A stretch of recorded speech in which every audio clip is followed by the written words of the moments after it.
He caught the movement before he heard it. Just the slightest rustle beneath the canvas flap of his wagon. The kind of sound you ignore if you're tired or drunk. But Cole Dawson wasn't either. The barrel of his rifle tilted with him as he stepped around the wagon's wheel. The Nevada sky above was pale with morning haze, and the dry wind smelled of dust and pine sap.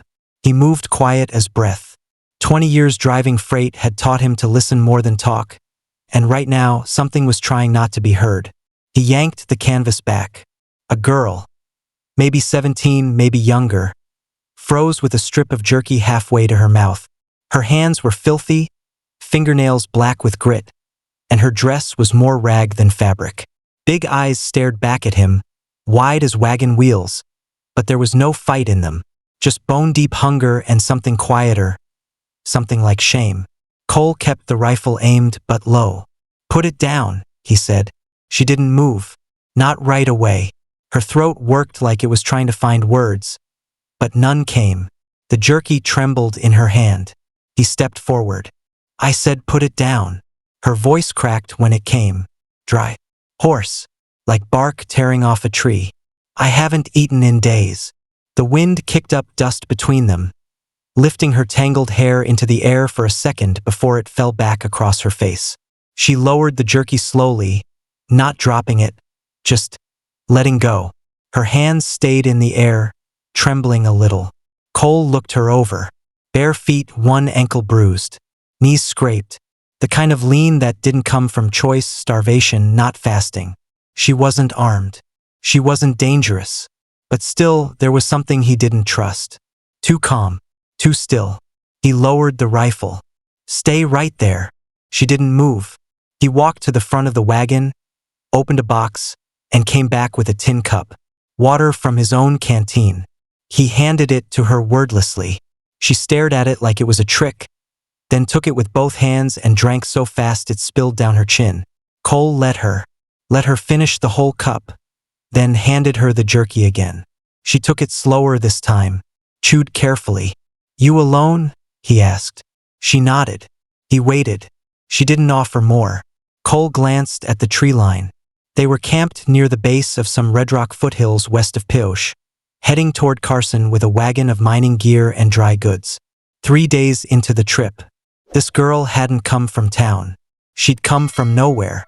He motioned to the wagon's back edge. "Sit. Eat slow, or it'll come back up on you." She sat like her legs had given out, not like she'd chosen to. Cole didn't ask her name. Not yet. He didn't speak again for a long while. Just sat on the opposite side of the fire pit and watched the desert wake up. The sky bruising from pink to gold, the wind rattling mesquite branches, the world pretending everything was normal. But nothing was. That night, Cole slept with the rifle close and his back against the wheel. "Let's go back." Before the girl, before the quiet whisper and the trembling hands, Cole Dawson was just a man with dust on his boots and silence in his bones. He wasn't young, not old, and not someone most folks would remember unless they owed him money. He ran freight between mining towns and border settlements. Mostly supplies, sometimes people, occasionally letters sealed with tears and goodbyes. He didn't talk about his past. Didn't need to. The scar along his jaw, the way he flinched at sudden movement, those said enough. Folks guessed he'd seen war or worse. He didn't correct them. His horse was a mare named Penny who trusted nobody but him, and the only photo he carried was of a boy in a soldier's uniform. Too young to be Cole's son, too old to be anyone else's problem. Cole didn't drink much, didn't gamble, didn't visit saloons unless he had to. He listened, he watched, and he stayed the hell out of other folks' troubles. Until now. The girl didn't talk that first night. She just ate what he gave her and wrapped herself in a threadbare blanket like it was armor. When he asked where she was headed, she just looked toward the hills and said nothing. When he offered to take her back to Pioche, she shook her head once, firm. "I ain't going back." "Someone hurt you?" She looked him dead in the eyes then. Not angry, not sad, just flat. "I ain't going back." Cole nodded, said no more. That's the thing about the West. Folks think it's lawless, wild, free. But out here, silence has rules. Questions are earned, not owed. By the second day, she was walking again, slow, favoring that bruised ankle. She helped feed the horse, tried to gather kindling. Never asked for more food, just took what he offered and always waited for him to eat first. Cole noticed the way she scanned the horizon every time they stopped, like she was waiting for someone to follow, or something. That night, as the fire cracked low and the stars blinked into being, she finally asked, "Why didn't you shoot me?" He looked at her a long moment. "You weren't a threat." She poked the fire with a stick. Sparks flew. Some men would have anyway. Cole didn't answer. He thought about it. The split second when he'd seen her under the canvas, wild-eyed and starving, and something old inside him had hesitated. A memory, maybe, or just the knowledge of what hunger did to a person. "You got a name?" he asked quietly. She hesitated. Then, Nora. He didn't know if it was true, but it was what she gave him. They rode in silence the next morning, hills rolling by like slow waves of stone. Cole said little. Nora said less. But something had changed. She didn't flinch when he walked near now. And when he passed her the last of the bread that night, she took only half and gave the rest back. It wasn't much, but it was something. A storm was coming. He could feel it in the wind. But for now, the desert slept. And so did they. The third night, they made camp beside a dry creek bed littered with bones. Deer, maybe coyote. Sun-bleached and scattered like old regrets.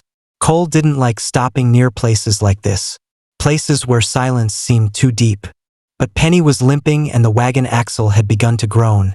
And truth was, they were both too tired to keep pushing. Nora moved slower that evening, her steps careful, guarded. She hadn't said a word since sunrise, but Cole could see her eyes scanning every ridge. The girl was watching for something, or someone. He finally asked, "You expecting company?" She looked at him, mouth pressed thin. Then she sat by the fire and rubbed her ankle. Cole didn't press, just tossed another log onto the flames and leaned against the wheel. "You never done freight work before, have you?" he said after a while, just to cut the quiet. She shook her head. "You run from a farm? Ranch? A family?" Nora stared into the flames like they had answers. "I was with a man," she said at last. "He wasn't mine, but I had to be his." Cole didn't move. "Name was Jessup," she continued. "Kept me in a way station outside Grafton. Me and 2 others. Said he'd found us after our folks died. Told the law we was his cousins. Didn't matter. No one looked too hard." Her voice was flat, hollowed out. "I ran 2 nights ago. He was drunk, and I took off through the brush. Thought I'd die by morning, but..." She glanced at him. "Then your wagon showed up." Cole felt something slow and bitter crawl up his spine. Jessup. He knew the name. Freight drivers talked. A trader? Gambler. Sometime ferryman who ran between settlements and made most of his coin dealing unclaimed women. Cole had heard the rumors. He hadn't wanted to believe them. "You think he's coming after you?" Cole asked. She didn't answer, just stared past the fire into the black trees. That night, Cole didn't sleep. Not because of Jessup, not yet, but because of something else. A gnawing feeling, old and familiar. He remembered a winter outside Tombstone when he'd passed by a wagon tipped in the snow. A family of 6 inside, frozen stiff. He'd buried them, said nothing, told no one. Sometimes, when the wind got real quiet, he still saw their faces. Now here was this girl, Nora, barely hanging on. And he knew what Pioche would say if he brought her in.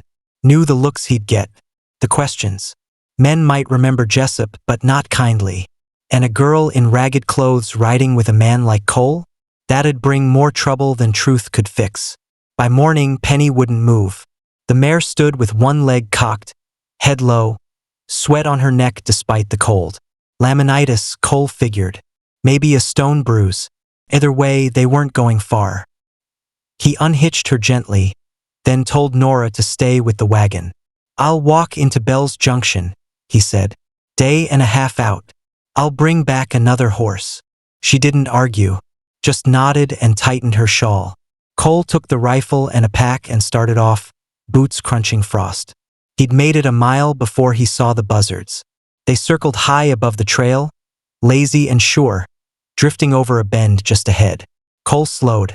When he crested the hill, he saw the horse first, ribs showing, tongue lolling from its mouth. Then the man slumped beside it, face down, blood dried black around the head. Two others lay nearby, one with his leg bent wrong, the other with a knife still in his grip. It wasn't a robbery. It was a message. Jessup's men. He crouched near one of them, a wiry fellow with prairie scars on his knuckles. Bullet hole right between the eyes, fast and clean. But they hadn't just died. They'd been tracked, picked off, executed. Cole stood slowly. There were boot prints heading back the way he came. His gut twisted. He ran. By the time he reached the wagon, it was dusk, and it wasn't empty. A rider stood just off the trail, tall in the saddle, wide-brim hat casting shadow across his face.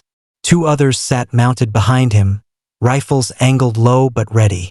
Nora was standing still by the fire, arms at her sides. Jessup sat on a log like he owned the place. Cole stopped a dozen paces back, breathing hard. "Well, hell," Jessup drawled. "Look what the cat dragged in." Cole didn't speak. Jessup rose, slow and sure. His coat was a dark duster, stained from years on the road. His eyes were small and mean. His jaw bristled with uneven stubble. The kind of man who smiled only when someone begged. "You've been cartin' around my property," he said. "Mighty kind of you." "She ain't property," Cole said.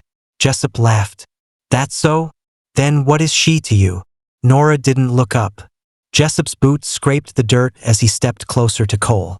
"Now I don't want trouble. I just want what's mine. She told me what you did. Did she now? And you believed her?" Jessup smirked. "Boy, I could tell you stories about that little liar." Cole's grip tightened on the rifle. One of the riders shifted. "You sure you want to do this, Dawson?" Cole glanced at Nora. Her face was unreadable, but her hands, clenched into fists, white-knuckled and shaking. "I ain't giving her to you," Cole said. Jessup's eyes narrowed. The air turned colder somehow. "Then I reckon we got ourselves a problem," Jessup said softly. No one moved. Not yet. But the standoff had begun. The night didn't fall. It lowered, heavy and slow, like a noose slipping into place. The fire popped once, but nobody flinched. Jessup still stood between Cole and the wagon, boots planted firm like a man too used to owning the ground he walked on. His two riders circled back, just enough to flank. Not too close. Not yet. Cole's rifle wasn't raised. His finger wasn't on the trigger, but his heart thudded in time with every crackle from the fire. He didn't dare look at Nora again. Not with Jessup watching. Not with the riders waiting to read his face like a signpost. Jessup licked his lips. "You know what I hate about the desert, Dawson? It don't bury nothing. Bones just sit there. Buzzards fly lazy. Like God forgot this place." Still, Cole didn't speak. Jessup grinned, just a sliver. "She belongs to me. You think I'm the only one says so? Ask the banker in Grafton. Ask the sheriff. They all turned the other way. She ran. That's all they know. That makes her mine." Cole finally spoke. Low, like gravel underfoot. "How many girls you taken like that?" Jessup blinked once, then tilted his head. "That a question or a sermon?" "She was starving," Cole said. "Couldn't even hold water. You call that belonging?" Jessup didn't move for a long moment. Then he chuckled. "I knew it. Soon as I saw your wagon, I said, this one's got a bleeding heart. Ain't that right, Nora?" He looked past Cole to her. Tell him what you told me when I found you. Cryin', beggin', clingin' to my leg." Nora didn't move. Her eyes didn't blink. Jessup's voice went soft. "Tell him you were grateful." Her mouth opened slightly, then closed. Silence. Jessup's jaw twitched. "Tell him." Cole stepped once between them. Just one. "Back off," he said. Jessup's hand hovered over his hip. "She's mine." "Not anymore." The moment cracked. Not with a shout, not with a shot, but with the wind rising between them. A coyote yipped far off. The flames bent sideways. and then footsteps. From behind the wagon, a man stepped out of the shadows, face wrapped in a black scarf, coat hanging loose, bow slung across his shoulder. The riders spun halfway. Cole didn't breathe. The stranger didn't speak. He just raised a hand, flat, calm, palm open. Behind him, 3 more stepped out of the darkness. 2 with war paint on their cheeks. 1 carrying something long wrapped in buffalo hide. Cole recognized it before Jessup did. It was a medicine staff, the kind carried only by a chosen few, the kind no white man was ever meant to see, let alone understand. Jessup stiffened. His men tensed. "Goddamn," one muttered. They followed her. Nora stepped forward then, not toward Cole but toward the strangers. Her hands rose, not in fear, in recognition. She whispered something in a tongue Cole didn't know. Sounded round, gentle, water-like. The oldest of the strangers, the one holding the staff, responded in kind. His voice was deep and steady, like old trees groaning in winter. Jessup barked, "What is this?" The old man didn't answer him, just looked once at Nora, then at Cole, then said in broken English, "She ran to spirit, not to man. That is why we come." Jessup scowled. "She's mine." "No," the old man said. "She is ours. Blood in her veins. Tribe lost long before she knew it, but not lost to us." Cole looked at Nora. She looked different. Not proud, not defiant. Just whole. Jessup spat. "I ain't scared of stories. I want her back." The old man shook his head once. And then, without warning, the sound of more horses. Dozens. From behind the ridge, they came. Shapes on horseback, silent, swift, fanned out like shadows cast by moonlight. No feathers, no drums, just riders, watching. One of Jessup's men bolted. The others froze. Jessup's hand twitched toward his gun, but Cole had already raised the rifle. "Don't," Cole said. Quiet, cold. "You pull, you die." Jessup stared at him, then at Nora, then at the line of riders, unblinking in the dark. The moment teetered like glass on a cliff. Then slowly Jessup stepped back. "You're all making a mistake," he muttered. "She'll lie to them too." The old man said nothing. Jessup backed off, then climbed onto his horse, one motion. His riders followed, eyes darting, spines tight with fear. They didn't gallop. They just faded, swallowed by the dark. Cole didn't lower the rifle until the sound of hooves vanished completely. The circle of strangers didn't move. The wind carried whispers among them, not in fear but something else. Gratitude, maybe, or prayer. Nora turned then. She met Cole's eyes. For the first time since they'd met, she didn't look hungry, or scared, or small. She looked seen. She walked to him. "Thank you," she said. He didn't answer right away. Then, "You know these people?" She nodded. "My mother was taken as a girl, raised outside the tribe. She never told me much, but I remembered words, bits of songs. I didn't know if they were real. And now," she looked toward the old man, toward the riders waiting patiently in the moonlight. "Now I do." Cole nodded. "You going with them?" She looked back at him. "You think I should?" "It's not mine to say." A silence settled.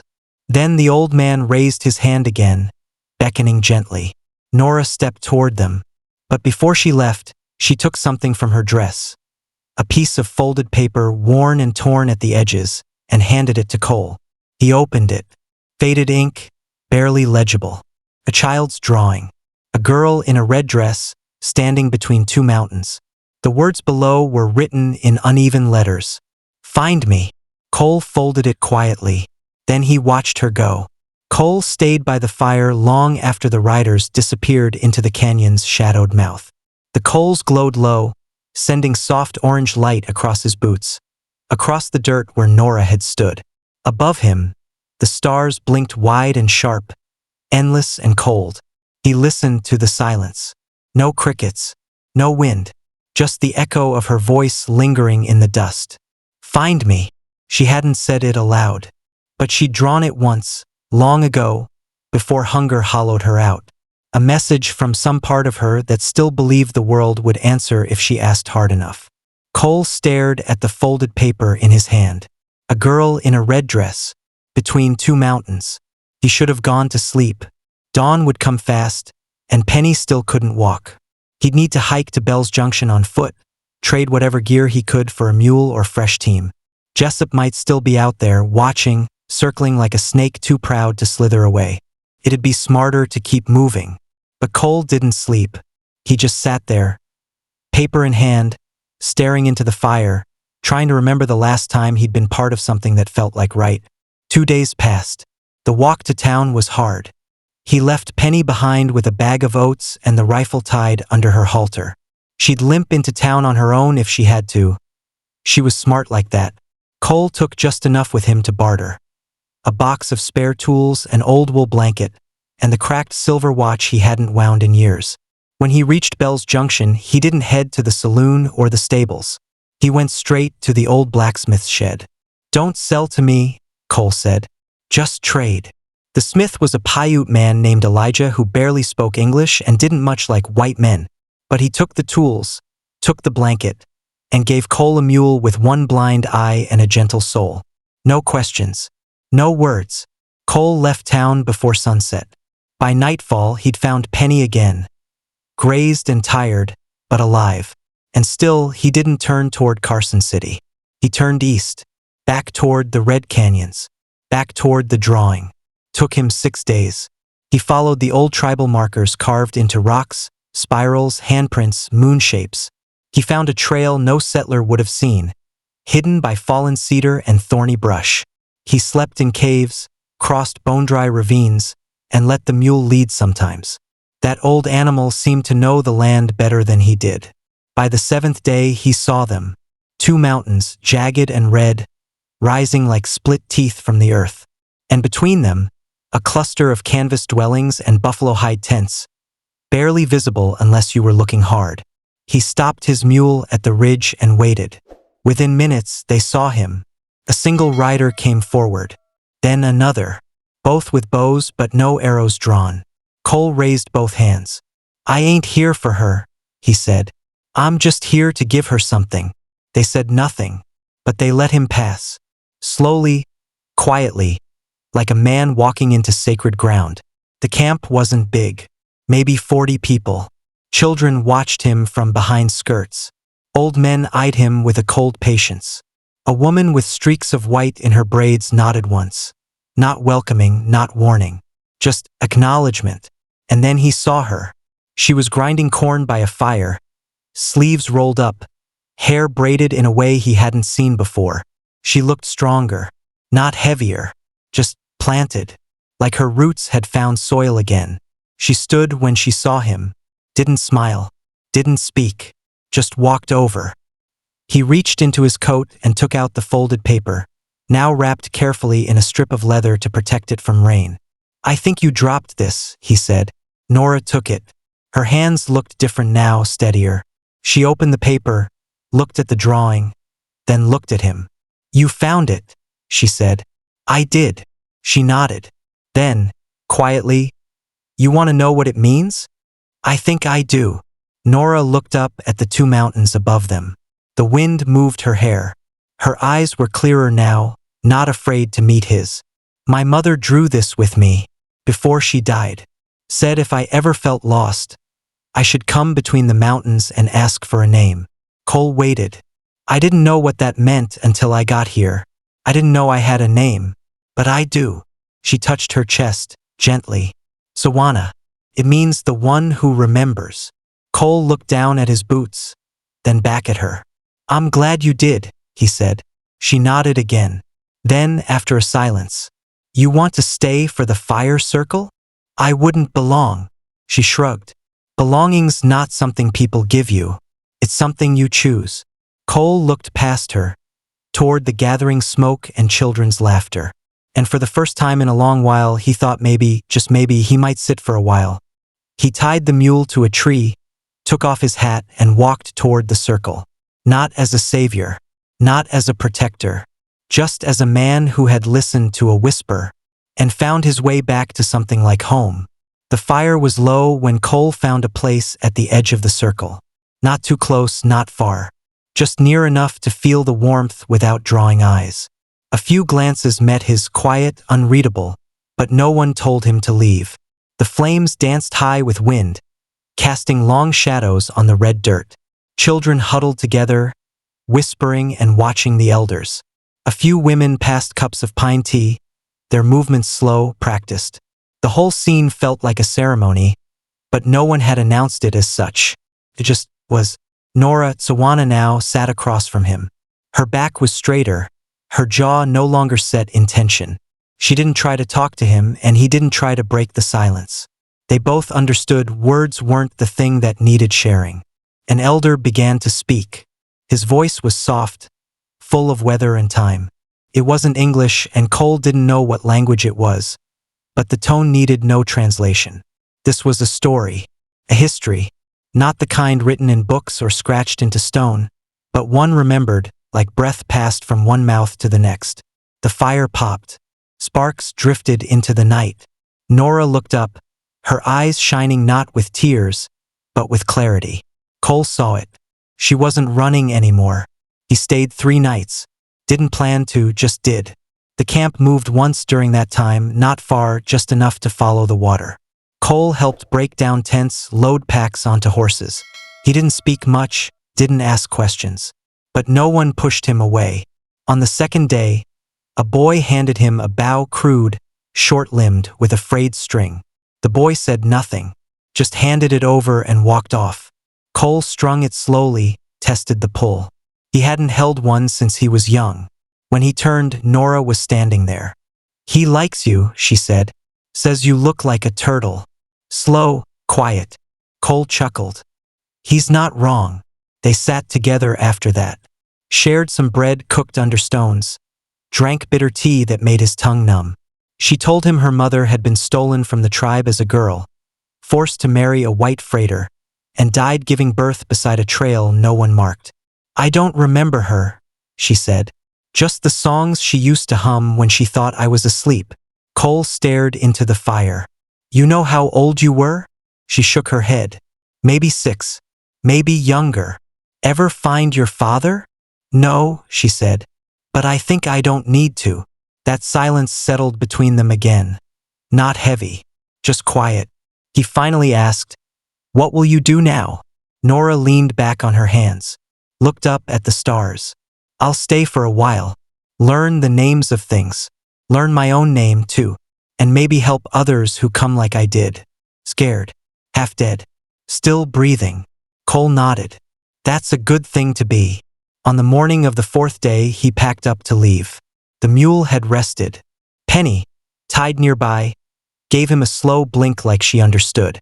He fed them both oats and adjusted the saddle straps. When he looked up, Nora was there. No words, just standing. Then she walked forward and pressed something into his palm. It was the drawing.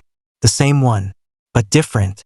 The girl in the red dress was still there, only now she stood next to another figure. A tall man in a wide-brim hat. Mountains behind them. Fire between. Cole looked up. "You drew this?" Nora shrugged. "I just remembered it better this time." He folded the paper slowly, slipped it into his pocket. They stood like that for a while, neither reaching for the other. No hug, no final words, just stillness. And then Cole turned, mounted up, and rode west. Years passed. Trails changed. Towns grew. New tracks were laid across old hunting paths. Freight gave way to rail lines, and men like Cole became fewer. Some faded into whiskey. Others just faded. But every spring, just before the monsoons came, a freighter with silver in his beard and a horse with a bad leg would stop near the 2 mountains. He never stayed long. Just long enough to leave something by the fire circle. Bread, bullets, sometimes a new blanket. He never asked for anything back. Until one year, he found a carved figure sitting where he'd left his offerings. A woman with a long braid, drawn in perfect red clay. Her eyes were closed, peaceful. On the base, in careful letters, someone had carved one word. "Remember." Cole turned it in his hand. He didn't smile, didn't cry, just nodded once, then rode on. The fire was low when Cole found a place at the edge of the circle. Not too close, not far. Just near enough to feel the warmth without drawing eyes. A few glances met his, quiet, unreadable, but no one told him to leave. The flames danced high with wind, casting long shadows on the red dirt. Children huddled together, whispering and watching the elders. A few women passed cups of pine tea, their movements slow, practiced.